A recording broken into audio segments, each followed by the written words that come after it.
Mau kemana? Mau ke rumah teman sebentar. Tapi nggak pakai hijab? Mulai hari ini aku putusin aku lepas hijab. Tapi dari kecil kamu pakai hijab kan? Pokoknya aku nggak mau lagi pakai hijab. Dan kamu nggak usah tanya-tanya ya. Kenapa alasannya? Hijab itu bukan dari hati aku. Banyak banget aturannya. Sebentar. Sudah siapin sarapan?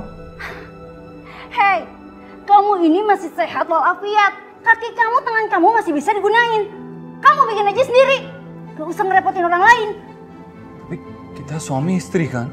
Ya, kita itu emang suami istri. Tapi bukan berarti kamu harus ngatur-ngatur aku. Dan aku gak mau diatur. Udah, aku gak mau berdebat sama kamu. Sekarang aku mau pergi. Aku pinjam mobil kamu. Aku naik apa? Katanya suami istri mau bahagiain istrinya dunia akhirat. Kalau memang gak boleh ya kamu beliin mobil dong. Penuhin kebutuhan istri kamu. Tapi... Udah. Aku gak mau dengar lagi. Kunci mobil. Mana? Baik.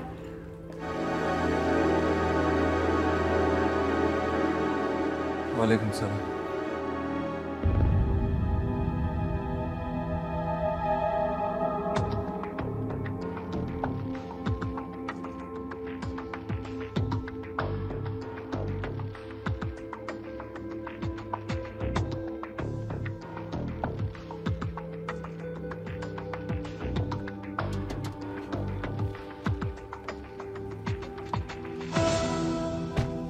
Maaf ya sayang, aku telat.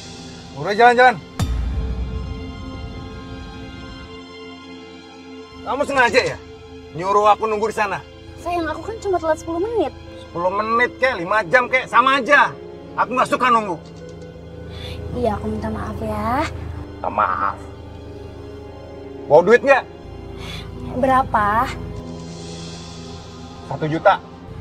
Ya udah, kamu ambil di tas aku ya.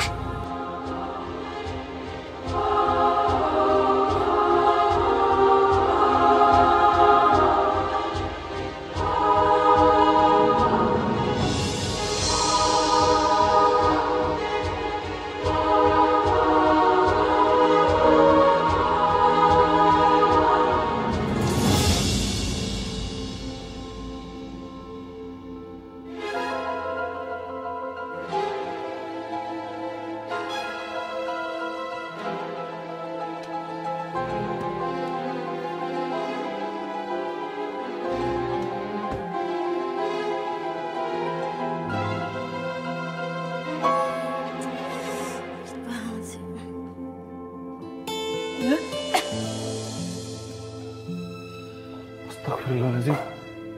Dari mana kamu? Main. Kenapa? Kamu mau apa? Terus kenapa? Kita baru nikah. Ya, terus masalahnya apa, ha? Apa yang kamu lakukan salah.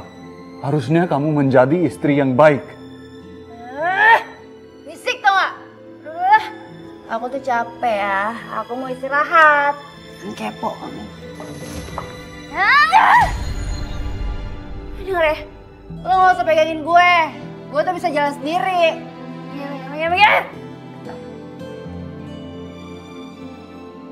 Sarah menerima aku sebagai suaminya. Bukan karena ikhlas dari hatinya.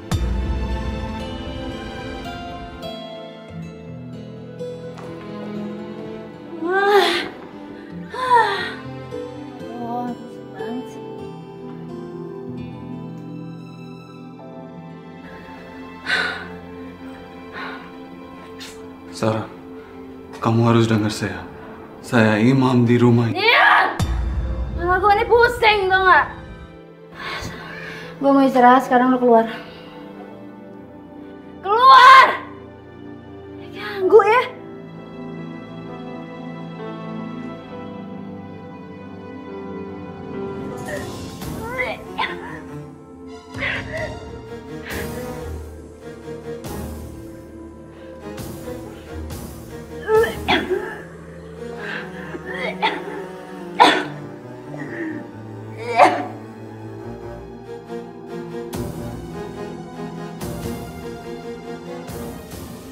Sarah, kamu sakit? Atau hamil?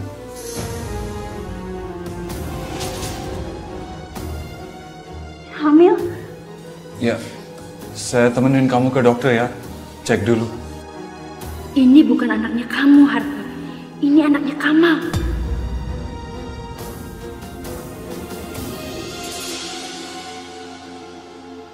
Kamal? Kamu harus membencinya, Sarah. Kebencian kamu terhadap suami kamu dan orang tua kamu akan menjadi kekuatan dalam diriku. Kamu adalah pengabdiku, Sarah. Kamu? Siapa kamu? Apaan sih kamu? Kamu baru ngomong kan, Kamal? Bukan. Aku harus bilang sekarang. Aku harus bilang kalau aku hamil. Iya mas, aku hamil. Beneran? Kamu hamil? Iya. Ya Allah, terima kasih ya Allah.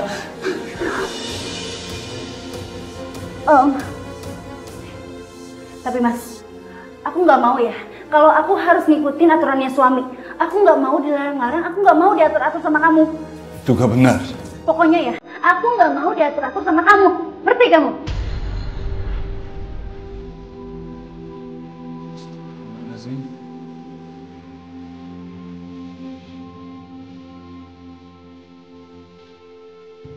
Assalamualaikum Pak Ustadz. Assalamualaikum Pak Ustadz. Waalaikumsalam warahmatullahi wabarakatuh. Pak Ustadz, maaf mau nanya nih Pak Ustadz.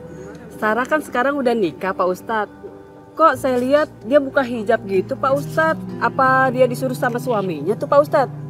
Iya Pak Ustadz, saya kemarin ngelihat Sarah nggak pakai hijab. Kebuka begitu Pak Ustadz. Aduh, setelah dia menikah, saya juga belum pernah ketemu anak saya lagi, Bu. Coba nanti saya tanyakan ya. Kita ini cuma mau nanya aja. Kalau gitu, kita permisi aja ya Pak Ustadz ya. Ya Ibu. Mari Pak Ustadz. Assalamualaikum. Waalaikumsalam Ya, Ibu. warahmatullahi wabarakatuh.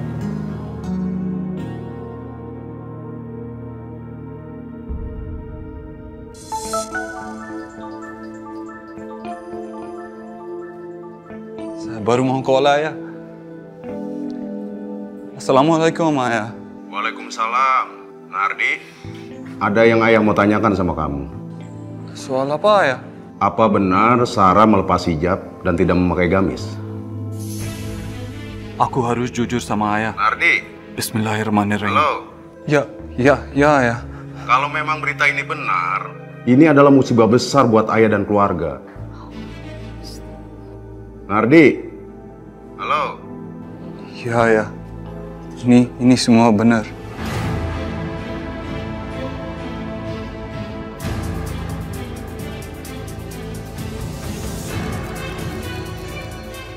Astagfirullahaladzim, ya Allah. Sekarang juga kalian kemari. Ayah mau bicara sama Sarah. Ya Ayah. Assalamualaikum. Waalaikumsalam.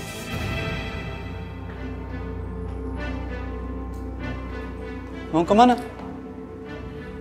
Ya mau keluar lah. Aku tuh bosan di rumah. Oh, Ayah mau ketemu. Mau ngapain? Mau bicara sama kita. Mas, mulut kamu tuh lemes banget ya. Mulut kamu tuh kayak cewek tau gak? Aku lepas hijab gak pakai gamis aja kamu pakai ngadu sama ayah. Mas, kamu itu udah nikahin aku, berarti kamu harus terima aku apa adanya. Harus terima apa mau aku. Ngatur-ngatur sih. Aku tidak bicara sama Ayah. Ayah dengar dari orang lain. Ayo, Ayah nungguin. Enggak, pokoknya aku gak mau. Kamu mau ketemu Ayah? Iya, aku ada janji sama teman aku. Kamu cancel aja. Cancel? Kamu ngatur hidup aku? Hei, aku aja gak pernah ngatur hidup kamu. Ngapain kamu pakai ngatur? Hah? Kamu terserah ya, kamu mau kemana pun bebas. Kamu jangan ngatur hidup aku. Tapi aku suami kamu. Suami? Iya, kamu suami aku. Tapi gak pernah aku cintai. Ya, bye. Astagfirullahaladzim.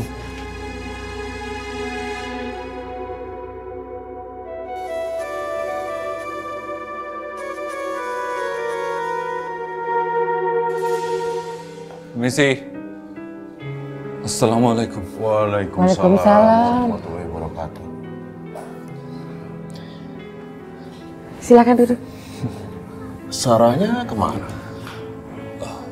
Maaf ayah, Sarah bilang dia ada janji sama temenan.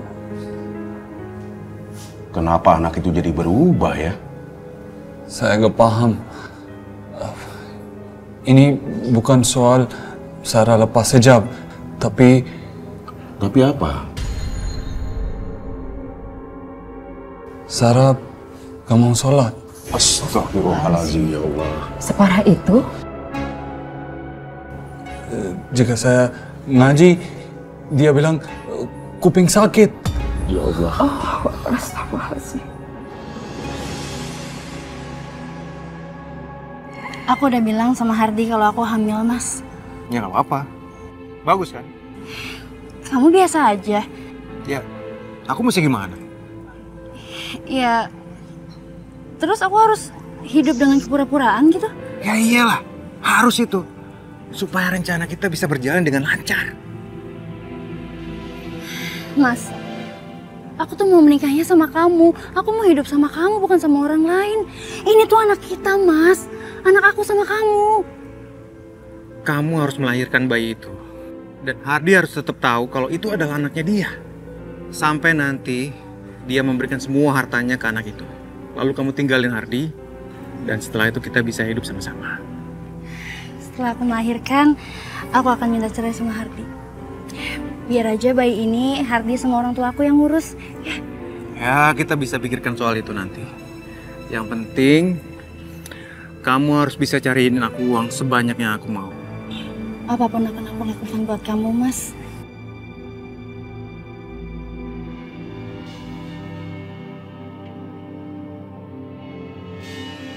Kamu gak akan bisa lepas dari aku, Sarah.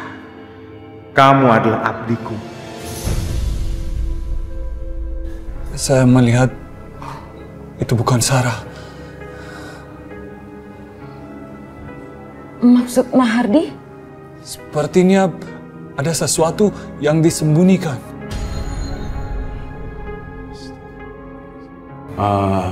Kalau gitu, Hardi coba cari tahu. Nanti ayah juga akan membantu bicara sama Sarah, ya? Ya, Pak. Coba Hardi ajak Sarah untuk ke pengajian. Ya, ajaknya pelan-pelan aja, Nak. Baik, Bu. Yang sabar ya, Nak. Manusia itu memang kadang-kadang ada pengaruh, Neng. Bisa pengaruh dari lingkungan, bisa juga pengaruh dari alam sekitar, bahkan juga bisa pengaruh daripada yang namanya setan sama iblis. Iya, makanya hati-hati, terutama perempuan-perempuan begini nih, cakep-cakep begini nih. Yang namanya pengaruhnya mah ini banget. Pokoknya hati-hati dah pesan Umi mah. Umi, mohon maaf. Ngapa, Nak? Fatima mau nanya. Apa tuh? Kalau kita diguna-guna, ya, dalam artian diguna-guna oleh cinta atau apa gitu, Umi, dan kita melakukan hal yang di luar kesadaran kita, apakah Allah Subhanahu wa Ta'ala akan memaafkan kita, Umi? Cie, udah nanya-nanya soal cinta, berarti udah mulai jatuh cinta ya? Umi mah kagak ngelarang, namanya cinta itu anugerah dari Allah kok. Wajib kita syukuri. Cuma kalau Neng tadi nanya apakah Allah kira-kira mau memaafkan kesalahan apa itu orang yang diguna-guna itu, ya kan? Kan Umi udah bilang Allah itu maha pengasih, maha penyayang. Sebab Allah berfirman dalam Al-Quran, Innallaha yuhibbut tawwabin wa yuhibbul mutatahhirin. Allah itu cinta kepada orang yang taubat dan Allah cinta kepada orang yang bersih. Mudah-mudahan kita jadi orang yang taubat dan mudah-mudahan kita jadi orang yang bersih. Amin ya robbal alamin. Ya Allah. Umi, terusin lagi dong ceritanya. Terus? Siapa tahu kan cerita tentang kehidupan Sarah ini bisa menginspirasi Aisyah, Fatimah, jamaah-jamaah semua yang ada di sini. Gitu loh. Pembelajarannya kalau kita pengen jadi orang yang dirindukan oleh surganya Allah, pegang kunci yang 4. Ya kan? Yang tadi udah Umi jelasin tuh. Pertama apa, kedua apa, ketiga apa, keempat apa. Begitu sayang ya. Sekarang dengerin lagi ya kelanjutan cerita jamaah saya almarhumah yang namanya Sarah ya. Masih penasaran kan? Penasaran kan? Penasaran kan? Dengerin aja ceritanya bagaimana kelanjutannya. So, mangga.